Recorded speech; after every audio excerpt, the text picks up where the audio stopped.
You're listening to EPN, the ePodcast Network.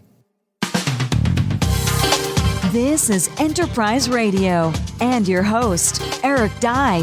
This is Eric Dye, and once again, welcome to Enterprise Radio, your EPN channel for exclusive interviews with entrepreneurs, small business owners, and top executives who have experienced great success, as well as the sharing of their latest creations, products, and or services that can help you build your business, leading to business success. Today, we are speaking with Eric Handa, co-founder and CEO of APTelecom, a leading telecom and fiber consulting company specializing in emerging markets.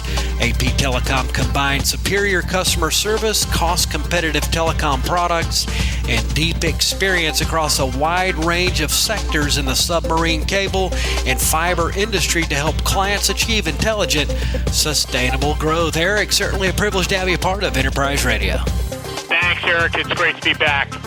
Definitely good to have you again as well. So tell us and tell our listeners about the latest and greatest with APTelecom over the past year. It's been a tremendous 12 months since last time we talked. We've seen about a 35% increase in client growth in many of the emerging markets that we operate in, Angola, Brazil, within the southern hemisphere. We've also seen growth in Indonesia, Singapore, markets that we operate in, and it's been, as I mentioned, really a phenomenal 12 months. It certainly sounds like it. What are some of the defining trends that have changed the global telecom landscape since we last spoke? Well, Eric, a lot of the infrastructure that's out there for the telecommunications space, in particular fiber, has been aging.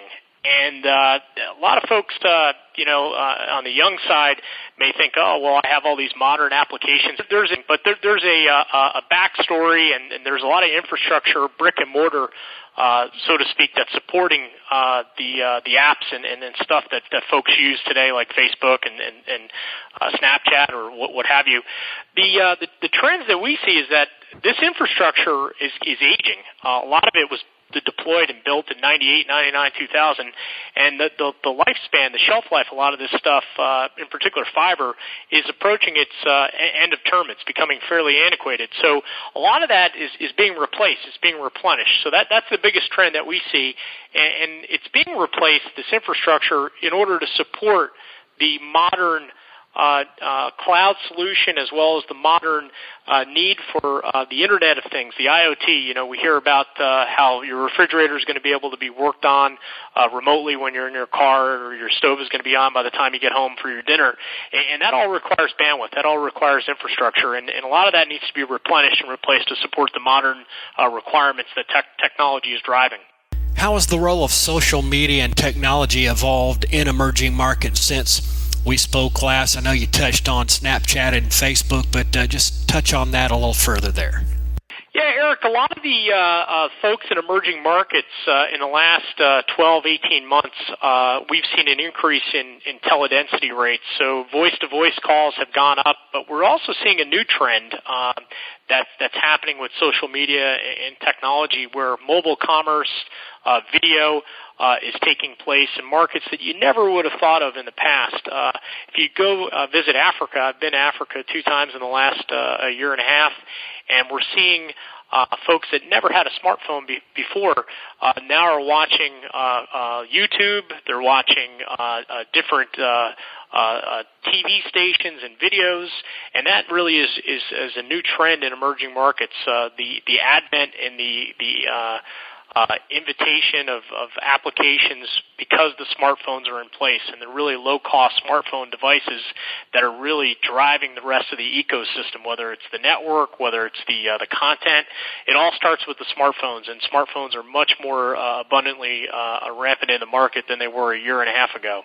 Real interesting information today. We're joined by Eric Handa, once again, co-founder and CEO of APTelecom, a leading telecom and fiber consulting company specializing in emerging markets here on Enterprise Radio, a part of the Entrepreneur Podcast Network. In layman's terms, can you explain to our listeners what role the submarine cable industry plays in the overall telecom landscape and how important it is in our daily lives?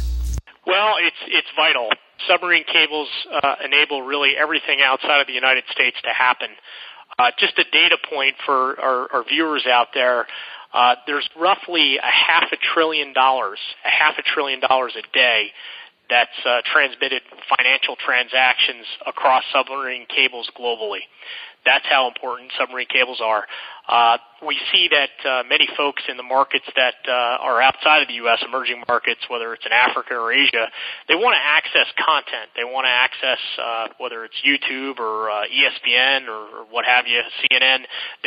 Most of those servers and most of that content is sitting on the West Coast or the Eastern Seaboard, the East Coast of the United States.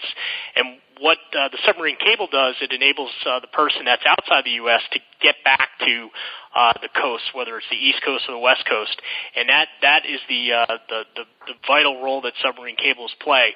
Perception-wise, there's a lot of folks that think that satellites are driving communications and transmission, and that's not really the case. That's about 98-99% of all transmission that happens is through fiber, and mostly outside the United States, that fiber is submarine cable driven. Well, tell us, what should we expect from APTelecom over the next year? Well, we're going to continue to see profitable growth. Since 2010, we've been profitable. We're continuing that trend in an upward curvature. The emerging markets that we're focusing on remain the same. The Angola region in West Africa, Indonesia has explosive growth with a population of 220 million and growing. A lot of that 220 million is below the age of 30, and smartphone devices are coming in, so we're seeing really an exponential growth of consumption of network capacity. And we're also seeing a growth in markets like Indochina. Myanmar just deregulated and opened up their market. We're seeing also Laos drive their network consumption needs. We have a large customer that's the second largest telco in Cambodia, EasyCom. They are building a new regional cable system to reach overseas content, to be less reliant on fiber networks and really more robust subsea networks. So in short, more profitable growth, more focus on emerging markets, and bringing know-how and knowledge and technology transfer to our customers overseas. You recently completed the third installment of your now popular State of Subsea event series, and your first in international territory. Can you tell our listeners a bit about State of Subsea and what you have planned for it in the future? Sure. Really good question. The State of Subsea is a 501c charity. We made a donation last week in Southeast Asia in Bangkok. I was there. Just came back to the United States earlier this week. So as you can imagine, maybe some of our listeners out there are fighting jet lag sometimes when they travel. I'm fighting jet lag today, being up all night with the time difference. But we did launch our first event for the State of Subsea, which is sponsored by APTelecom, as well as Telecom Review Magazine and the PTC, Pacific Telecommunications Council, and Subtel Forum, as well as the North 6 Agency. Those are our primary sponsors of the event. This event, its primary aim is to educate the market on what submarine cables do, to provide collaboration, to provide a really overall assessment of how important cables are in emerging markets to the economy.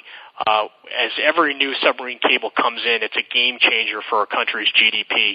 Folks that were doing agrarian jobs such as farming can now perhaps work in a call center, or they can have back office operations for a finance center because the cost of connectivity has come down and enabled communications in such a way that didn't exist even 5-7 years ago for a lot of countries. So State of Subsea is fostering and facilitating that discussion.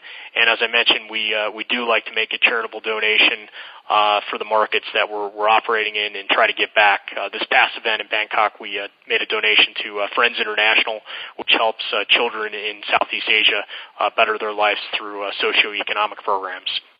Outstanding. In conclusion, what countries and economic markets would you recommend startup entrepreneurs who are looking to capitalize on emerging markets focus on today? Well, Eric, I think you have to go where your relationships drive you. So if you have a relationship in a market that's largely going to dictate where you go. APTelecom always looks at the relationship first, because a lot of things, for example, in the United States that we look at, such as contractual law or banking or protection under any sort of stopgap loss of anything that goes wrong, don't really hold water in overseas markets. The relationship is the first important thing. In many respects, will guide you through the good and bad times. So for us, we try to really invest in markets that we have relationships. I may mention a couple of those during this radio broadcast. The first being Angola, Indonesia. We see pretty good uptake in those markets because our relationships are strong, and we invest in those relationships. For entrepreneurs that are out there, whether they're in the telecom business or they're in pharmaceuticals or they're in perhaps shipping, the emerging markets are more than just BRIC. It's more than just Brazil, Russia, India, China. I mentioned the acronym MAVEN. Mexico, Angola, Vietnam, Indonesia, Nigeria. Those are markets that are worth considering as we see kind of a second-tier growth happening. That's really, in many respects, replacing some of the BRIC markets. As BRIC slows down, MAVEN is really starting to take the pole position there. Really exciting information. Sounds like you have some exciting news every time we do speak. Tell our listeners where they can get more information about APTelecom online and how they can kind of follow your success rate as it happens. Sure. Thank you. The two websites that I'd like to just mention to our listeners out there is www.aptelecom.com. That has all the information on us as a company, as well as our social media outreach apps such as Facebook, LinkedIn, Twitter. And anyone that's interested in learning about submarine cables can go to www.stateofsubsea, all one word, www.stateofsubsea.com. And there are some videos of all the events, in particular the last week's event in Bangkok, if anybody wants to learn about how a system is deployed in the water and desktop planning and how governments around the world look at the economic impact of a new submarine cable. That's all in those videos, so feel free to check it out. We've been speaking with, once again, Eric Handa, co-founder and CEO of APTelecom, a leading telecom and fiber consulting company specializing in emerging markets. And once again, the websites of reference, it's aptelecom.com as well as stateofsubsea.com. Eric, thanks so much for taking the time to be with us here once again on Enterprise Radio. Thank you very much. Always a pleasure. You bet. This is Eric Dye, and you've been listening to Enterprise Radio, a part of EPN, the Entrepreneur Podcast Network. Pick up our iPhone or Android mobile app for your mobile listening convenience. And once again, we do thank you for tuning in. Thanks for listening to Enterprise Radio here on EPN. For more information or to subscribe to this podcast, visit epodcastnetwork.com.